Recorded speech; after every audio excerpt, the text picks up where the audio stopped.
Oke, Oke, izinkan saya berarti buka dulu. baik. Ya, Assalamualaikum warahmatullahi wabarakatuh. Salam sejahtera bagi kita semua. Shalom, Om Swastiastu, Namo Buddhaya, dan salam kebajikan untuk teman-teman. Selamat malam, selamat datang lagi. Untuk yang pertama kali gabung, selamat datang untuk bergabung pertama kalinya di kegiatan Takwid Awardi yang diselenggarakan oleh Nyala Daya. Saya Sarah Maulidia dan malam hari ini saya akan memandu teman-teman untuk menjadi moderator dalam sesi malam hari ini. Nah, malam ini kita akan berbincang langsung dengan awardi LPDP yaitu Kak Evelyn Simargi atau biasanya akrab disapa Kak Elin. Terima kasih sebelumnya Kak Elin sudah berkenan membagikan perspektif dan ilmunya pada kita yang hadir di Zoom pada malam hari ini. Mungkin sebelum ke inti acara, saya mau memberikan informasi awal dulu. Just in case teman-teman yang baru gabung itu belum tahu apa itu Nyala Daya dan sebenarnya untuk apa sih program ini tuh dilaksanakan. Jadi sebenarnya Nyala Daya sendiri itu merupakan kelas belajar online yang diinisiasi pada tahun 2022 sebagai bentuk dari komitmen giving back to society. Kemudian kita juga ada grup itu sebenarnya sekarang difungsikannya sebagai kayak komunitas gitu. Nah, segmen Talk with Awardi ini hadir untuk menjadi ruang diskusi sebenarnya, untuk membagikan pengalaman dari para awardi, kemudian tukar informasi yang harapannya itu bisa membantu teman-teman, utamanya yang sedang mempersiapkan diri mendaftar beasiswa, khususnya LPDP. Kemudian seluruh program yang ada di Nyala Daya itu bersifatnya gratis, tidak dipungut biaya. Teman-teman bisa follow akun Instagramnya dan juga tetap standby di grup WhatsApp agar tidak tertinggal informasi kelas berikutnya. Untuk sesi malam hari ini akan berlangsung selama kurang lebih 60 menit, terdiri dari pembukaan yang saat ini sedang berlangsung, kemudian ada sesi pemaparan dari narasumber kita, kemudian diskusi dan tanya jawab, kemudian kesimpulan dan penutup. Oke. Kami juga sangat mendorong partisipasi aktif ya dari teman-teman. Jadi kalau semisal di tengah jalan ada pertanyaan atau tanggapan selama sesi berlangsung, mungkin bisa dituliskan di kolom chat atau bisa raise hand saat sesi tanya jawab. Oke, sebelum mulai, mungkin izinkan saya memperkenalkan narasumber kita malam hari ini.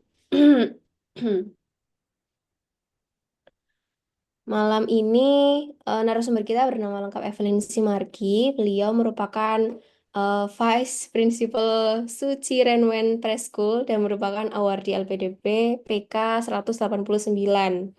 Nah, Kak Elin ini kebetulan satu persiapan keberangkatan dengan saya. Jadi ketika nanti teman-teman misalkan mendaftar LPDP, lolos, itu biasanya ada kayak apa namanya? Satu persiapan sebelum teman-teman itu benar-benar apa ya, kayak semacam pembekalan gitu. Nah, itu disebutnya itu persiapan keberangkatan atau biasanya disingkatnya itu PK. Nah, PK itu ada kayak nomornya. Kebetulan saya sama Kak Elin itu satu kelompok. Nomornya 189.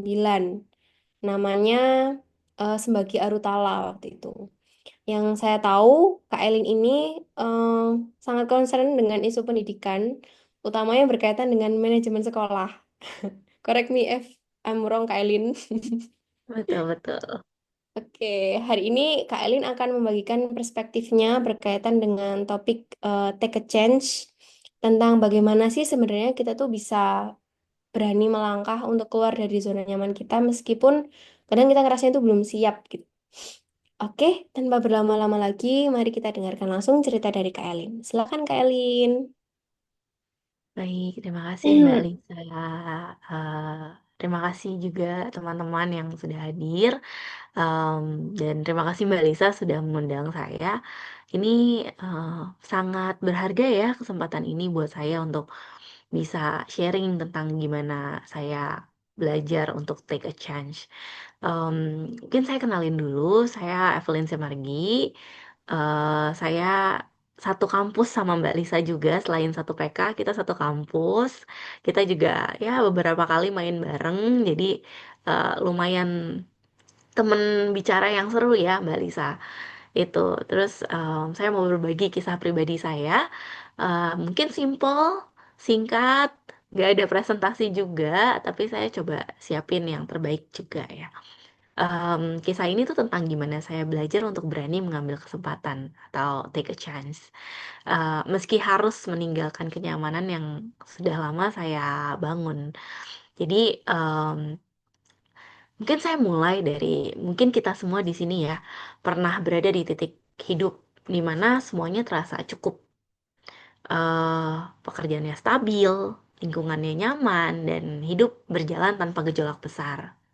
Tapi di balik kenyamanan itu, kadang ada suara kecil dalam hati yang bertanya, apakah ini benar-benar yang aku inginkan? Dan pertanyaan itu pelan-pelan mulai tumbuh di dalam diri saya. Em, Sedikit cerita sebelumnya, saya sebelum saya kembali berkuliah S2, sebelum jadi award di LPDP, saya bekerja di sebuah sekolah kecil. Di sana saya bertanggung jawab di bagian akademik dan manajemen sekolah. Sebelumnya lagi, saya juga seorang guru. Saya sangat passionate ya sama dunia pendidikan, terutama khusus anak-anak usia dini. Jadi saya sama Mbak Lisa itu mirip-mirip sukanya gitu. Terus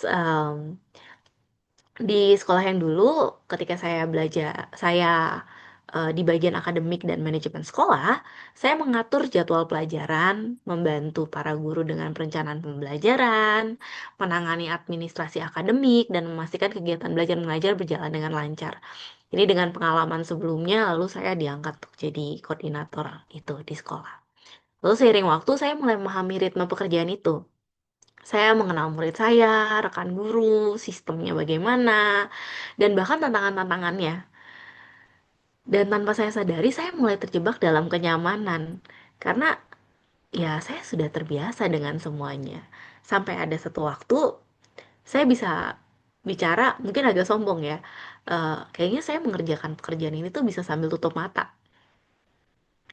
Nah, pekerjaan itu juga membuat saya merasa berguna. Dan tentu saja penghasilannya juga lumayan baik ya saat itu. Saya bisa membantu banyak hal di sekolah, berinteraksi dengan anak-anak, dan melihat hasil kerja saya setiap hari itu lumayan memuaskan. Banyak orang yang kayak memuji lah pada saat itu. Tapi di balik rasa puas itu, ada satu hal yang terus mengganjal.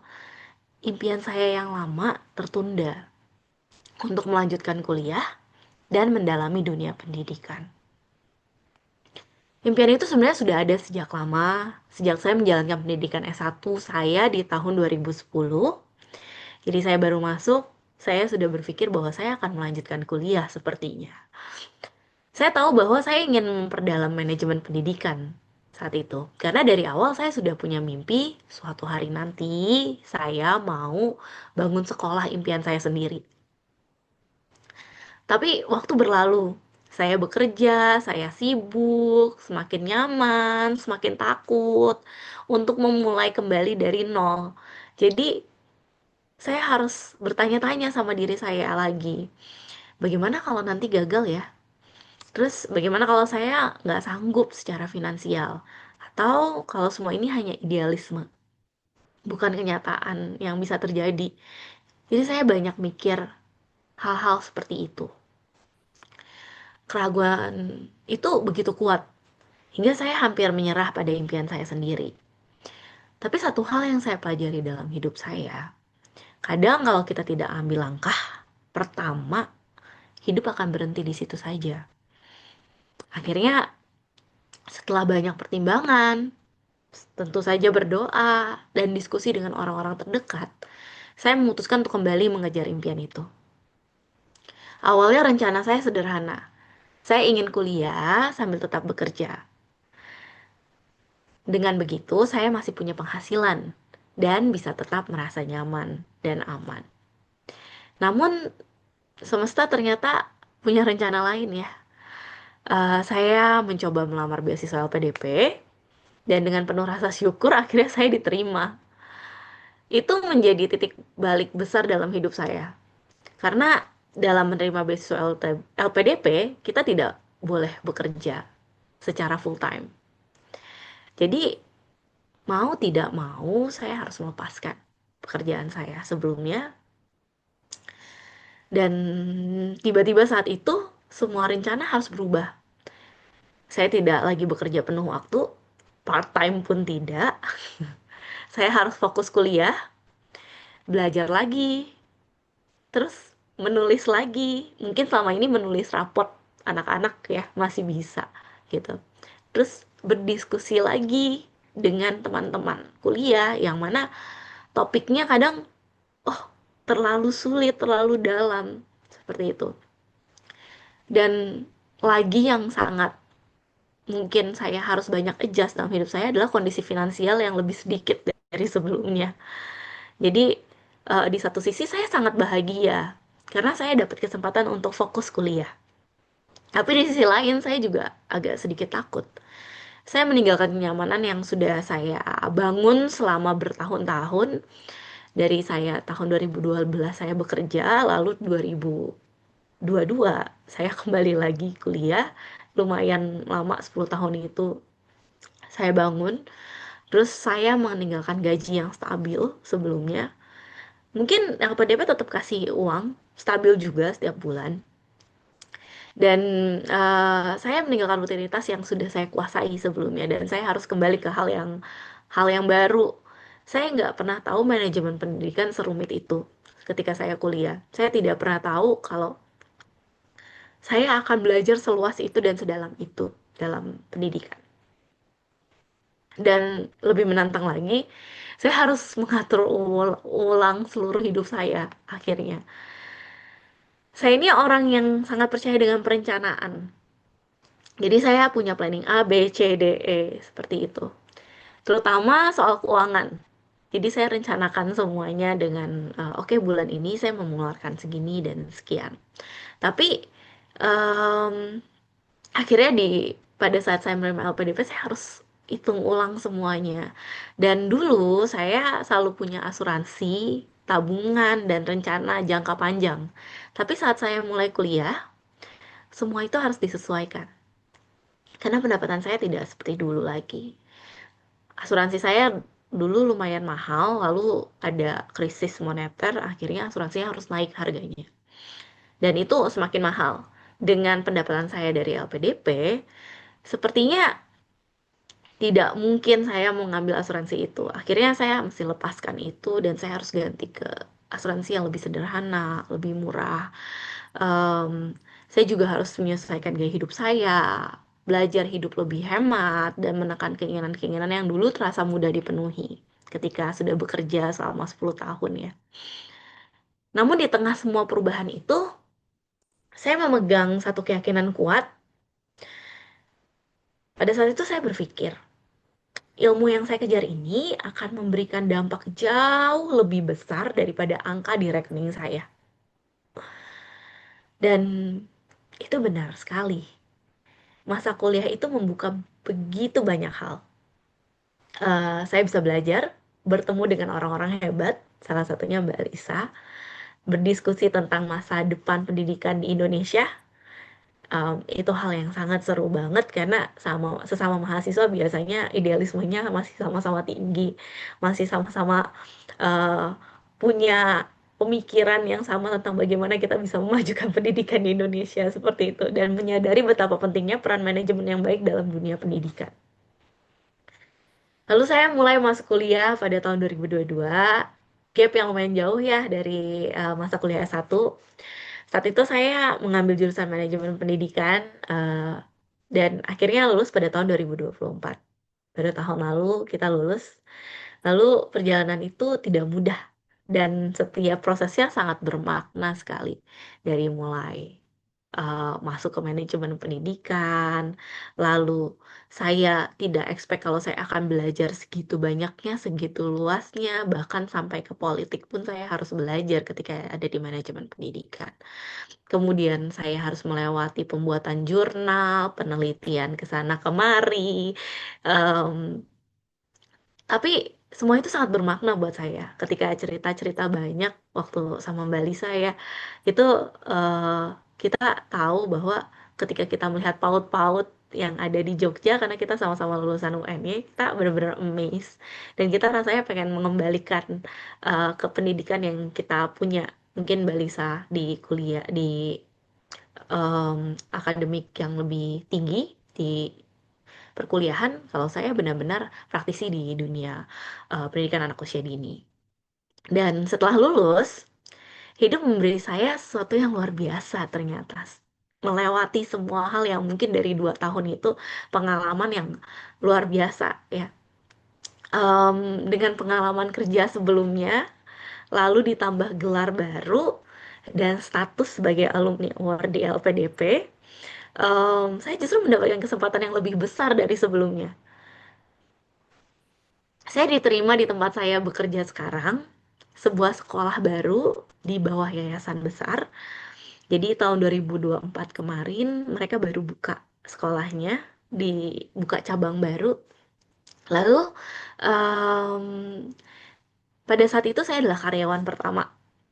Jadi setelah sidang saya wawancara dan saya diterima, saya langsung bekerja. Dan saya orang yang memulai semuanya dari nol, seperti membangun sekolah sendiri. Untuk membuat kurikulumnya, menyusun kalender akademiknya, menyiapkan alat dan bahannya, bahkan bangunan-bangunannya harus seperti apa, saya membantu. Em, Bagaimana harus eye level, khusus anak PAUD, seperti itu. Saya benar-benar pikirin semuanya. Mewawancarai calon guru baru di sekolah, terus bahkan merancang sistem pembelajaran awal. Karena tidak mungkin guru datang tanpa ada sistem pembelajaran di dalamnya. Terus saya langsung berpikir lagi ya, mimpi yang dulu hanya ada di kepala saya, kini benar-benar saya jalani di dunia nyata. Karena saya mencoba untuk mengambil hal baru di tahun 2022 kemarin. Em, yang paling menakjubkan adalah yayasan ini memberi saya kebebasan untuk membangun sekolah tanpa tekanan untuk mencari profit. Em, Mereka hanya meminta satu hal, untuk buatlah sekolah yang baik, sekolah yang membantu dalam karakter anak-anak ke depannya. Kalau ingat ini saya mau nangis ya, karena impian saya yang dulu pengen buat sekolah, saya dikasih dana untuk membangun sekolah tanpa saya mikirin gimana nih caranya saya cari dana dari mana-mana gitu. Bagi saya ini bukan sekedar pekerjaan ya, ini berkah, anugerah, jawaban dari doa panjang, dan bukti nyata dari satu keputusan besar, keputusan untuk berani mengambil kesempatan. Em, Saya kalau berpikir kembali, kalau saya tidak berani melangkah, mungkin saya masih berada di tempat yang sama. Nyaman, aman, tapi tidak bertumbuh. Tapi karena saya take a chance, saya menemukan jalan baru yang membawa saya ke impian yang selama ini saya simpan rapat-rapat. Dan akhirnya saya malah nemuin impian saya itu. Eh, yang nggak pernah diduga akan seperti ini gitu. Jadi teman-teman, terkadang hidup meminta kita untuk mengambil resiko lebih, bukan karena hidup itu ingin menjatuhkan kita, tapi karena ia ingin menunjukkan betapa kuatnya kita sebenarnya. Take a chance itu bukan berarti kita bertindak tanpa pikir panjang ya. Itu berarti kita percaya pada diri kita sendiri, percaya pada prosesnya, percaya bahwa sesuatu yang lebih besar sedang menunggu di depan. Jadi, kalau hari ini kita sedang dihadapkan pada pilihan sulit, sedang ragu untuk melangkah, atau takut memulai kembali dari nol, tolong diingat, keberanian kita hari ini bisa jadi adalah awal dari hal luar biasa di masa depan. Jadi, tetap semangat untuk ambil kesempatan. Mungkin ada kesempatan sekecil apapun, mari kita ambil. Terima kasih.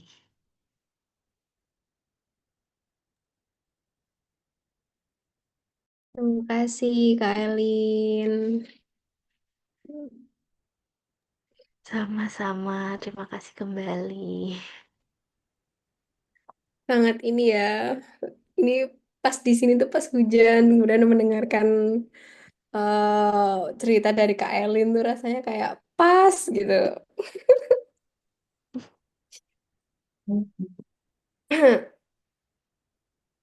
Oke.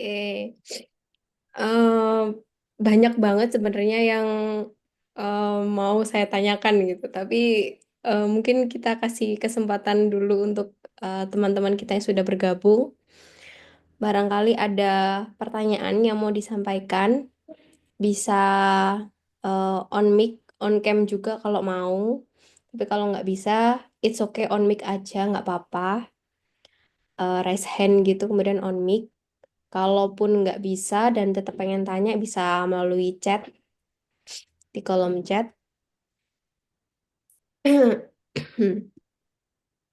Kayak apa namanya? Kalimat Kak Elin yang terakhir-terakhir tuh mengingatkan saya sama ini Kak Elin. Kalimatnya Mbak Nana, Mbak Najwa Shihab. Beliau itu kayaknya pernah, seingat saya ya, sepanjang ingatan saya tuh beliau itu pernah bilang gini. Pokoknya kalau kamu mau ngambil keputusan, suatu keputusan yang kamu ngerasa takut banget ngambilnya, itu berarti keputusan kamu tuh bener. Kayak gitu. Kayak apa namanya, kalau kita pas mau melangkah atau mau berubah ke arah suatu arah gitu ya, yang meninggalkan apa namanya, ini kok kayaknya gede banget gitu. Semakin besar ketakutan.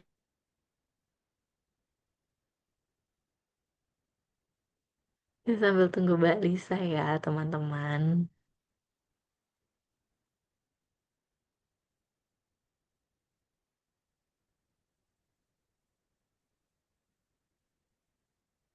Mbaknya asal mana, Mbak?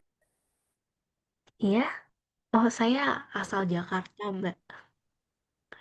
Sorry, aku terpental. Jadi Iya. agak-agak kurang bagus. Oke, jadi intinya sih kata Mbak Nana itu kalau semakin takut ketika mengambil suatu hal, itu berarti keputusannya benar, gitu, kata Mbak Nana. Saya pernah dengar itu juga sih, Mbak. Iya. Tapi benar, semakin kita takut, ternyata kayak semakin kesempatan besar itu ada di depan, gitu. Iya ya. Silakan teman-teman. Em, oke, mungkin karena masih belum ada yang tanya ya, saya mau mengeluarkan isi kepala saya dulu nih. Oke, jadi Kak Elin, mungkin ini jadi pertanyaan juga mungkin ya untuk teman-teman. Jadi trigger pertama kalinya Kak Elin itu akhirnya, oh this is the sign gitu. Bahwasannya um, aku harus ngelamar ke LPDP ini gitu. Kan ada tuh kadang kita seringkali ngelihat notif atau apa, kayak pengumuman. Kita udah mau daftar nih, tapi kayak di save dulu deh gitu. Nah, Iya, ada nggak kayak titik poin Kak Elin, triggernya itu apa yang membuat Kak Elin akhirnya oke aku yakin ini saatnya gitu. Ada nggak Kak Elin? mungkin saya mulai cerita dari awal gimana saya mencoba, lalu saya menunda. Boleh, boleh. Jadi ya karena saya nyaman itu ya, jadi em, gimana ya, kayaknya masih pengen kerja deh, masih pengen punya pengalaman deh, pengen dilihat orang deh, kayak gitu. Dalam pekerjaan saya pun, eh, saya orang yang lumayan gigih ya dalam bekerja, sehingga banyak dikasih kepercayaan-kepercayaan terus. Dan itu bikin saya akhirnya jadi nyaman di dalamnya.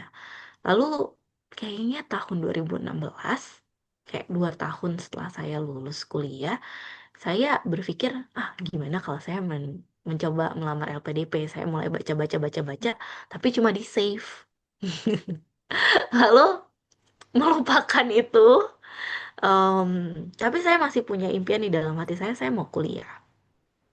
Cuma selalu ada hal di mana em, saya pengennya ke luar negeri. biasa orang Jakarta pengennya keluar negeri gitu. Tapi nggak di mana gaji guru itu bukan yang besar ya. Tapi kalau di Jakarta Hmm. mungkin karena saya waktu itu di sekolah kecil namun international school, jadi gajinya lumayan. Cuma nggak sebesar gaji-gaji korporat lah pastinya. Eh, Akhirnya saya memutuskan sebenarnya saya tuh mau kuliah atau saya mau ke luar negeri. Jadi saya ada dua pertanyaan itu. Terus yang saya pikirkan adalah, oh ya saya mau kuliah aja sih. Kalau kuliah aja bisa kok di Indonesia dengan gaji saya sisihkan untuk saya bayar kuliah dengan tabungan saya juga kayak gitu. Nah, pada saat itu akhirnya di tahun 2021 saya masih mau mencoba ke luar negeri. Oh iya, saya coba ke luar negeri sempat di tahun 2021. Tapi saya tidak diterima. Waktu itu saya mencoba ke Taiwan ya. Lalu karena saya mau mencoba manajemen pendidikan yang berbau digital seperti itu.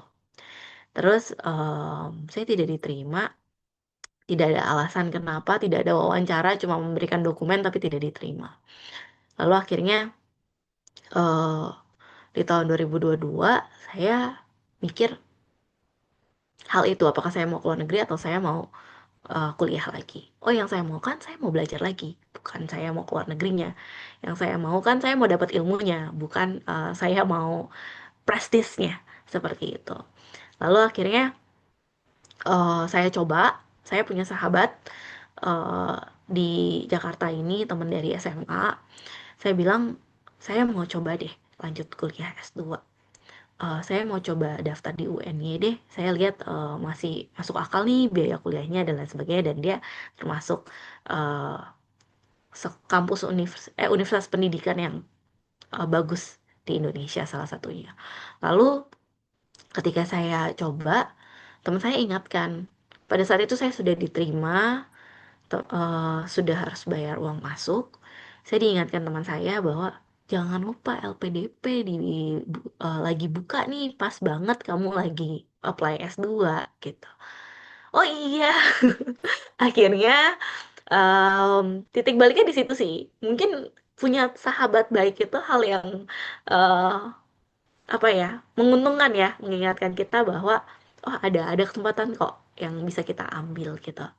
Lalu oh iya, terus saya buka, oh akun saya dari 2016 masih ada. Ya sudah, saya lanjutkan semuanya, saya coba isi. Terus kebetulan karena 2021 saya habis tes kuliah ke Taiwan, jadi saya masih ada TOEFL, masih ada semuanya. Jalurnya waktu itu reguler, harus ada TOEFL-nya ya. Lalu masih ada semuanya, jadi saya coba masukin. Puji Tuhan, alhamdulillah keterima gitu. Jadi titik baliknya adalah teman saya yang mengingatkan saya untuk jangan lupa ya kamu LPDP, dan kebetulan teman saya orang pemerintahan gitu. Menarik ya.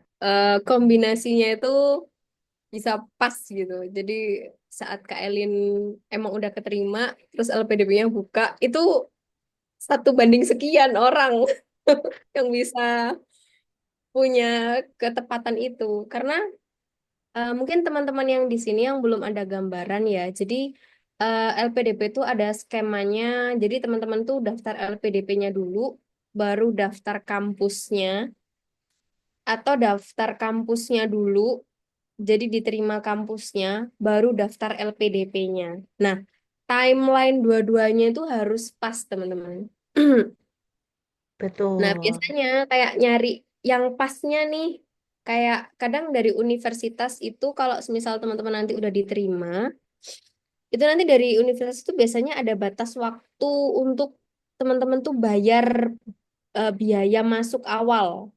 Nah, eh, tiap kampus kebijakannya beda-beda. Ada kalau di UNY itu menyediakan defer namanya. Ya kayak Elin ya. betul. Jadi kayak tunda studi gitu. Jadi teman-teman misalkan udah keterima tahun ini, tapi mau daftar LPDP dulu. Nah, ditunda. Masuknya itu ditunda tahun depan. Jadi ikut angkatan masuknya itu tahun depan. Jadi di sela waktu itu teman-teman harus berjuang di LPDP-nya.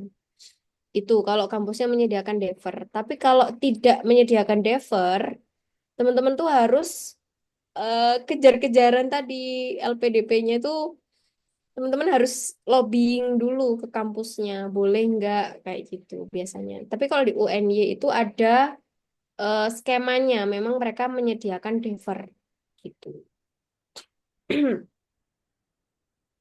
Silakan Nah, Kansa. Kansa mau? baik, Oke. baik Kak, terima kasih atas kesempatannya untuk bertanya. Saya izin bertanya, untuk manajemen keuangan buat anak kos itu gimana ya Kak tipsnya? Lalu kan tadi kakaknya pasti kalau mau kuliah pasti ada jatuh bangkitnya. Nah, bagaimana cara kita itu agar tetap konsisten pada tujuan kita gitu Kak? Selanjutnya tips biar masuk LPDP itu bagaimana Kak? Dan kalau sudah masuk itu kita tugasnya kayak gimana ya Kak? Saya belum ada gambaran gitu Kak mengenai kegiatan ini. Ya, terima kasih Kak. Oke, thank you Ansa. Wih, Thank langsung you. 3 cabang nih Kak Elin pertanyaannya. Betul, betul. Pertama manajemen keuangan, lalu yang kedua saya jadi lupa. Eh, ketika Apa Mbak kan? jatuh, ketika jatuh itu apa yang akhirnya membuat kita tuh tetap punya semangat untuk bangkit gitu. Oke. Yang ketiga tipsnya. Kayaknya yang keempat ada lagi deh, kayak ritme ketika nanti keterima LPDP itu gimana tugas-tugasnya. Oh iya, ritme. Oh, tips untuk mendapat LPDP ya. Itu yang Terus ketiga, ritme ritmenya gimana? ritme tugas-tugas yang didapat setelah keterima LPDP dan mungkin konteksnya ketika masuk kampus gitu ya. Mm-mm, betul. Iya, iya, iya, iya, iya. Oke. Mungkin dari yang pertama kali ya, kalau manajemen keuangan, em, saya suka pakai 10, 20, 30, 40%. Itu ada sistem manajemen, tapi nggak perlu diikutin juga. Tapi sekarang ini kalau 10, 20, 30, 40% itu kadang terlalu eh, sulit juga digunakan. Kalau 10% biasanya 10% buat infak kayak gitu, buat buat sumbangan dan lain sebagainya. Lalu 20% saya buat tabung. 20% sorry, entertainment. Jadi saya masih bisa ke kafe kok, kuliah gitu. Saya masih bisa keluar kok, kayak gitu. Lalu 30% ya, saya buat tabungan. Saya tabung antara itu tabungan atau asuransi. Lalu saya pernah ikut kelas keuangan. Kalau asuransi itu atau hal-hal yang berbau asuransi itu jangan sampai lebih dari 10% ke pendapatan kita atau lebih dari 15% pendapatan kita. Karena misalnya pendapatan kita 1 juta, asuransi kita 200 ribu, lumayan ya kepotongnya banyak kayak gitu. Jadi jangan sampai lebih dari 10%. Nah, pada saat itu angkatan kita dapat berapa ya? Saya agak lupa bulanannya LPDP. Jadi saya sesuaikan gitu dengan asuransinya. Asuransi saya dulu naiknya sampai lumayan banyak. Jadi saya sesuaikan pokoknya within di dalam 30% itu. Lalu saya juga masih ada simpanan. Lalu 40% adalah biaya hidup. Jadi saya akan cari kosan yang memang masih masuk budget 40% ini harganya. Misalnya kemarin LPDP kayak sekitar 3,5 sampai 4 juta ya Mbak ya per Ya. bulannya. Paling atas tuh kayaknya 4250 deh seingat saya. Terakhir Nah banget angkatan kita berapa saya lupa. 38. Cuma oke hitung misalnya kita dapat 3,5. Berarti 40%-nya adalah 40%-nya 1,4 juta. Lalu saya akan mencari kosan yang mungkin eh, range harganya 400 sampai 600 ribu. Saya tidak akan mencari karena kenapa? Saya butuh makan dong 1 bulan itu gitu. Saya butuh setidaknya uang entertainment dari 20% itu sudah ada. Saya makan di luar, saya nugas bareng teman saya ke kafe itu ada dari 20%. Berarti 20%-nya 700 ribu 1 bulan. Menurut saya cukup besar ya ketika kita di Jogja gitu. Karena waktu kita di Jogja kemarin misalnya 25 ribu kita bisa stay di satu kafe buat 1 harian misalnya, atau 50.000 paling banyak kayak gitu. Itu cukup besar lah buat saya, dan saya nggak akan tiap hari ke kafe, pasti nggak akan sering-sering karena itu sangat boros. Lalu dari sisanya saya 900.000 sampai 1 juta, 800 sampai 900.000 itu uang yang saya pakai untuk mm, bulanan saya makan. Saya suka masak. Tapi saya juga kadang bisa beli di luar juga. Cuma kalau masak mungkin lebih iritnya kalau kosan kita ada kulkas. Jadi kita bisa simpan bahan makanan, bahan masakan. Tapi kalau kosan kita nggak ada kulkas, memang lebih baik kita beli di luar karena bahan makanannya akan cepat busuk dan akhirnya jadi makin lebih boros kayak gitu. Jadi kita bisa lihat. Tapi waktu itu yang saya hitung adalah, saya masih ingat uang makan saya 1 minggu itu 150.000 dengan beli masakan. Terus di Jogja itu 2.000 masih bisa dapat yang bungkusan nasi kucing gitu kan. Jadi em, kadang sarapan saya itu, lalu 150.000 itu saya biasanya buat seminggu, 50.000 buat beli buah, 100.000 itu buat belanja bahan makanan, bahan masakan. Seperti itu sih Mbak Kansa kalau untuk em, manajemen keuangan. Mungkin yang bisa saya kasih tahu 10, 20, 30, 40 itu yang akan membantu kita mengingat ya. 10%, 20%, 30%, 40%. Itu yang saya lakukan dalam manajemen keuangan sebagai anak kos kemarin itu. Terus ketika jatuh, apa yang membuat kita semangat untuk bangkit? Kita adalah beban negara, Mbak. Kalau kita terima LPDP.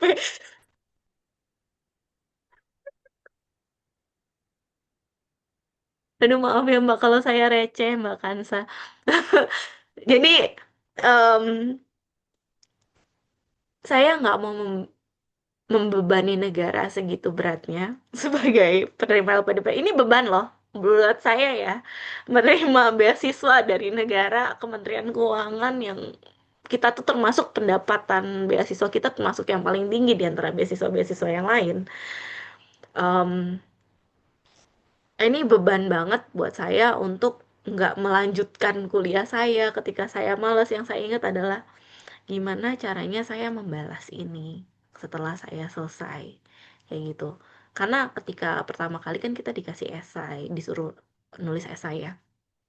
Nah, ini juga salah satu, ini masuk ke tips mendapatkan LPDP menurut saya. Esai kita ini tuh benar-benar harus setulus mungkin, yang memang sesuai dengan beban kita. Jangan sampai esai kita itu eh, terlalu wah, terlalu besar. Pada saat itu saya memang sudah bekerja di bidang pendidikan selama 10 tahun. Tapi saya tidak menjanjikan apapun sama LPDP kalau saya ini bisa bikin negara kita pendidikannya, saya mau jadi menteri pendidikan. Saya tidak menjanjikan seperti itu. Gimana, yang penting apa yang kita mau capai itu terukur dan itu masuk akal. Nah, pada saat saya tulis saat itu adalah saya ingin membangun pendidikan yang mungkin berbau digital di Indonesia.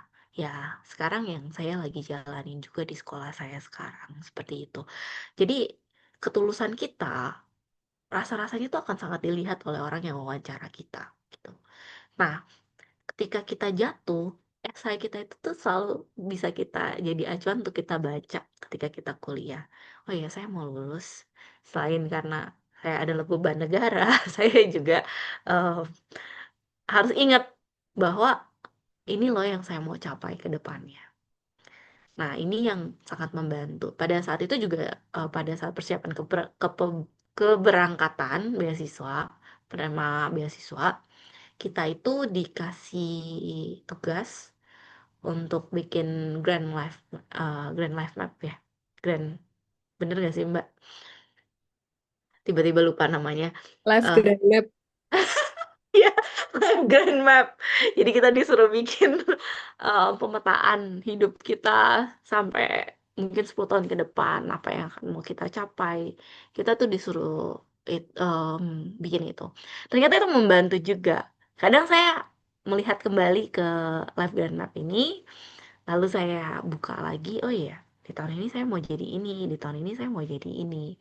Di tahun ini biasanya sih sama ya, beberapa tahun kemudian mungkin 5 tahun kemudian saya masih dalam step memulainya. Lalu 10 tahun kemudian saya step mendapatkannya, mungkin kayak gitu. Itu yang bisa jadi motivasi. Terus kedua, jangan pernah jauh-jauh sama teman-teman kita.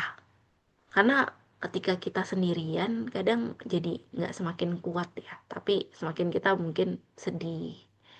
Cuma ketika kita punya teman-teman di sekeliling kita, kayak saya suka keep kontak sama teman-teman PK saya yang ada di Jogja, kita ya Mbak Lisa, kita sering keep kontak, kita bukber. Kayak selama di sana kita selalu ada bukber deh, selama di Jogja. Lalu kita selalu ada kadang ngumpul bareng sama teman PK. Kadang kita jadi temen yang bisa akrab banget, bisa saling cerita kayak gitu. Mungkin karena kita sama-sama berjuang bersama ya pada saat persiapan keberangkatan itu gitu. Dan selain itu juga ada teman sekelas yang sangat membantu biasanya. Dan ketika kita punya tanda kutip geng yang bikin kita semangat, itu rasa-rasanya kita tuh bakalan lewatin itu dengan mudah, walaupun pas ngelewatinnya ya lumayan sulit, terombang-ambing, agak sedikit ragu bisa nggak ini. Terus apalagi kita kalau mau dapat ijazah harus masukin ke jurnal kayak gitu, masukin tulisan ke jurnal, bisa nggak ya? Tapi ketika kita lewatinnya bareng-bareng sama yang lain bisa aja kok ternyata lewat kayak gitu. Terus ritme tugas-tugas yang didapat ya, serunya kuliah itu pada saat libur kita bener-bener libur. Jadi ritmenya itu ya pada saat kita mulai kuliah itu udah pasti dapat langsung banyak tugas. Cuma bersyukurnya adalah saya sangat bersyukur ternyata saya tidak jadi kuliah sambil bekerja. Karena saya tahu S2 ternyata nggak semudah S1. Ya sudah pasti ya ketika kita ke level selanjutnya pasti tidak semudah sebelumnya gitu. Tapi em, ada banyak hal yang dituntut lebih lagi ketika kita S2. Ritmenya itu pasti tugas banyak. S2 itu teori di dalam kelas mungkin hanya 20%, 80% kita akan cari sendiri. Kayak gitu. Lalu 80% kita belajar sendiri di rumah. Jadi saya selalu ambil satu waktu kasih notes di depan meja belajar saya di kosan itu untuk ngasih lihat kayak hari Senin saya mesti baca buku apa, hari Selasa saya baca buku apa, Rabu saya baca buku apa, untuk saya mengerti. Karena saya tuh pindah jurusan dari S1, saya bimbingan konseling, lalu S2 saya ke manajemen pendidikan. Nggak ada paut-pautnya ya, tapi saya kerja di PAUD. Em, karena saya beda jurusan itu lumayan jomplang buat saya ngerti lebih banyak tentang manajemen pendidikan. Kalau saya tidak baca banyak, saya tidak akan banyak terbantu pada saat kuliah saya. Kalau kita tidak baca banyak jurnal, kita tidak baca banyak buku, itu sepertinya akan sangat banyak ketinggalan di kelas. Seperti itu. Mungkin tidak sangat-sangat ketinggalan, tapi kita jadi kayak ngangong-ngangong di dalam kelas gitu. Karena hampir semua satu kelas saya di manajemen pendidikan itu kebanyakan pindah jurusan dan semuanya aduh ngangong-ngangong awalnya. Tapi ketika kita coba kejar dengan baca buku, baca jurnal, baca berita terkini tentang pendidikan, ternyata itu sangat membantu sih. Seperti itu. Tips mendapatkan LPDP-nya tetap semangat, tulus aja nulis esainya, jujur aja apa yang kita mau dapat ke depannya, jadi diri kita sendiri. Kadang ada banyak orang yang mencoba untuk jadi orang lain. Kadang kan ada banyak tips and trick gitu ya. Oh harus kayak gini, cara jawabnya seperti ini. Rasa-rasanya tidak semua benar juga gitu. Tapi kalau kita jadi diri kita sendiri, kita benar-benar punya beban buat lingkungan sekitar kita, ternyata itu jadi kunci besar karena banyak banget saya tanya nih teman-teman LPDP apa sih waktu kalian diwawancara kadang kita suka review kembali ya sama teman-teman LPDP. Kalian diwawancara tanyain apa, ditanyain ini nggak sama profesor yang mana gini-gini kan. Terus yang saya tarik satu garis adalah kita semua tuh sama-sama punya beban sama lingkungan sekitar kita, bukan karena kita mau keterima LPDP-nya tapi karena kita punya beban di sekeliling kita yang kita mau bawa, yang kita mau coba bantu perbaiki, yang kita mau coba bantu dari mulai diri kita. Itu sih yang saya tarik garis ya dari semua teman-teman awardee. Itu Mbak Kansa. Apakah cukup menjawab?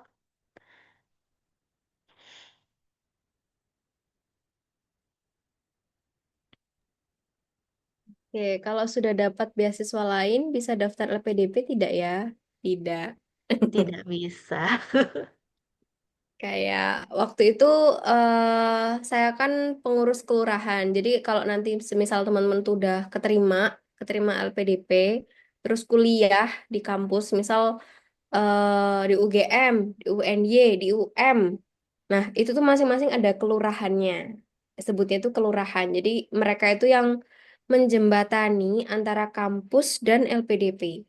Nah, saya dulu tuh waktu jadi pengurus di kelurahan, ada salah satu kasus, jadi award di LPDP di UNY itu ada yang mendaftar juga di PPG, teman-teman. Jadi PPG itu kan sebenarnya dia ada beasiswanya kan.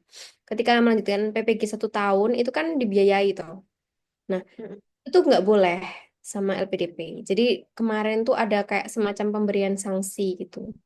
Dan kayaknya di bukletnya juga ditekankan betul kalau saat em, mendaftar beasiswa LPDP atau nanti dinyatakan diterima, itu tidak boleh kayak double gitu pendanaannya. Apalagi pendanaan beasiswa yang sama-sama dari pemerintah.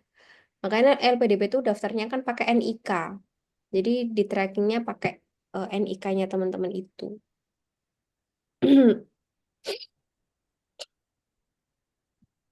Gitu sih kalau untuk teknisnya. Jadi makanya kalau misalkan daftar BPI, daftar LPDP, daftar beasiswa Kemenak itu mostly setahu saya tuh pakai NIK. Jadi untuk mengidentify orang ini tuh double nggak pendanaannya. Kayak gitu sih. Dan em, dari yang Kak Elin statementkan tadi ya Kak Elin yang kayak ditarik garis lurus kayak semuanya tuh punya beban dan balik ke esai itu berdasarkan ketulusan diri itu tuh hampir setiap narasumber di sini ketika ditanya tips esai itu jawabannya selalu itu emang kayak jadi diri sendiri aja tulus kayak gitu teman. Benar sih, soalnya, oh sama satu lagi, kita tahu apa yang kita mau ke depannya. Karena kalau kita nggak tegas apa yang kita mau di masa depan kita mau jadi apa, itu sudah otomatis tidak diterima oleh LPDP. Jadi kalau kita masih ngawang, ini mau apa ya? Aku masih mau ini, tapi aku masih mau A, masih mau B, masih mau C. Itu sudah tidak diterima karena ada psikolognya ya di dalam yang wawancara kita juga gitu. Nah, kalau kita nggak tahu, itu udah otomatis calon-calon orang yang nggak akan melanjutkan kuliah dengan baik mungkin gitu. So, kita harus tegas, tahu apa yang kita mau ke depannya. Itu juga salah satu hal yang kayaknya itu satu garis garis lurus juga dari semua orang-orang. Dan ini yang saya bersyukur ya ketika saya ketemu teman-teman LPDP, mereka itu benar-benar tahu apa yang mau mereka lakukan ke depannya dan mereka mencoba yang terbaik untuk mencapai itu gitu. Walaupun belum semua bisa mencapai itu ya gitu. Betul, betul, betul. Jadi kalau teman-teman di sini masih kayak mau A juga mau B, em, ya nggak apa-apa. Karena di usianya teman-teman sekarang itu, Kansa ini tuh mahasiswa saya semester 1 Kak Elin. Oh, Hmm. iya. Kalau Arfan mau perkenalan diri? Boleh Itu. Kak, Silakan, silakan. Ayo. izin perkenalkan diri. Nama saya Arfan Nurjibo Ananda. Biasanya teman-teman memanggil saya dengan Arfan. Alhamdulillah, saya sekarang udah semester 7. Ini lagi nyari beasiswa untuk selanjutnya. Mungkin dari informasi dari kakaknya bisa menjadi motivasi bagi saya juga. Terima kasih Kak. Terima kasih kembali, Terima Kak. kasih. Salam kenal Mas Arfan. Semangat Yang ya. kenal juga Kak. Semangat cari beasiswanya. Em, Juga perjalanannya nggak akan mudah di awal, tapi enak pas kuliah nanti. siap siap. Testimoni langsung dari Betul. rasakan. Iya, betul sekali. Jadi kalau misalkan teman-teman masih kayak meraba-raba, kalau Kansa itu masih semester satu, is oke lah. Karena kan peralihan dari ini ya, SMA ke kuliah. Jadi baru beradaptasi gitu. Tapi kalau semisal semester 7, nah itu udah mulai harus dipertajam nih, mau kemana? Apakah mau lintas bidang atau mau tetap di bidangnya? Kemudian kontribusi seperti apa yang skillnya dipunyain, terus lingkungan sekitarnya itu sebenarnya butuh apa. Nah, banyak-banyak peka sih kalau udah akhir-akhir semester tuh. Soalnya peka itu kan juga dibutuhkan untuk ini ya, cari topik skripsi biasanya. Kak, Oh betul sekali. iya. Masalah apa ini? Berarti Mas Arfan sama Mbak Kansa itu di jurusan PAUD juga, atau Enggak. Kebetulan saya ambil jurusan PGMI Kak di UIN. Hmm, ya. PG? SD PGMI, ya, sama, PGSD. sama kayak SD gitu ya. Iya Oh, Kak, betul Kak. Tapi kayak ada lebih ke Islamnya gitu Kak Elin. Betul sekali Kak. baik, baik, baik. Kalau Kansa apa Kansa? Jurusanmu Kansa? Bisa on mic nggak Kansa?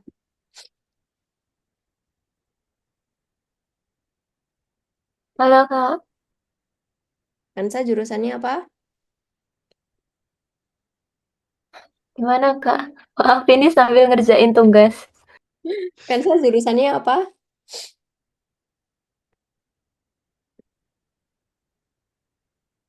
Setahu saya dia tuh dari FMIPA, tapi jurusannya saya lupa deh. Kamu matematika atau IPA Kansa? Prodi Pendidikan IPA Kak. Oh IPA. Oh, oh, iya, iya. Tapi ya sih, kalau semester satu itu sangat wajar untuk mencari banyak hal. Tapi bakalan sangat bagus banget kalau kita udah punya impian S2 dari awal. Karena jadi itu tertanam.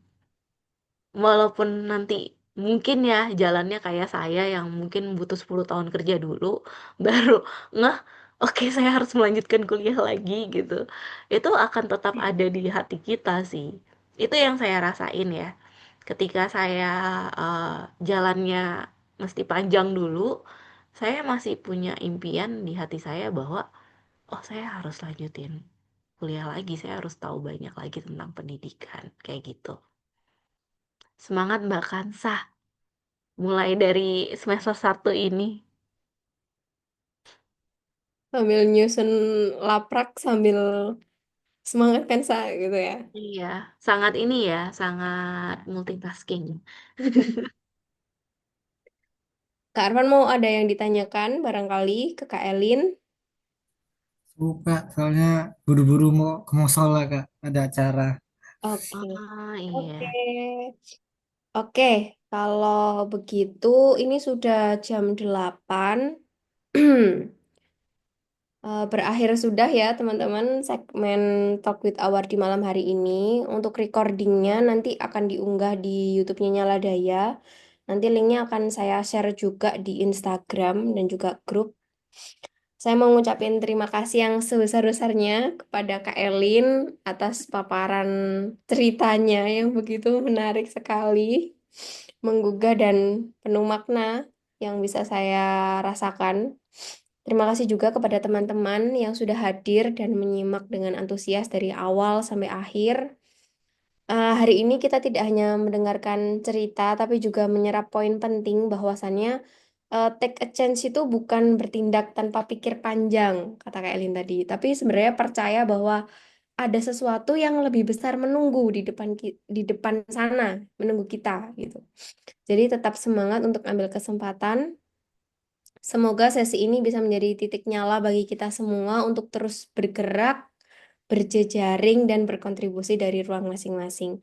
Jika ada pertanyaan lanjutan atau ingin terhubung lebih jauh dengan Nyala Daya, atau para awardee silakan tetap standby di grup dan ikuti Instagram kami. Nantikan kegiatan inspiratif berikutnya. Saya Lisan Romolia mohon pamit undur diri. Sampai jumpa di kesempatan berikutnya. Tetap nyalakan daya dan terus menebar manfaat dan jadi bagian dari perubahan. Saya tutup. Wassalamualaikum warahmatullahi wabarakatuh. Selamat malam dan selamat beristirahat. Waalaikumsalam, selamat beristirahat. Baik, Kak. Terima kasih. Terima kasih. Bye. Izin keluar ya, Mbak.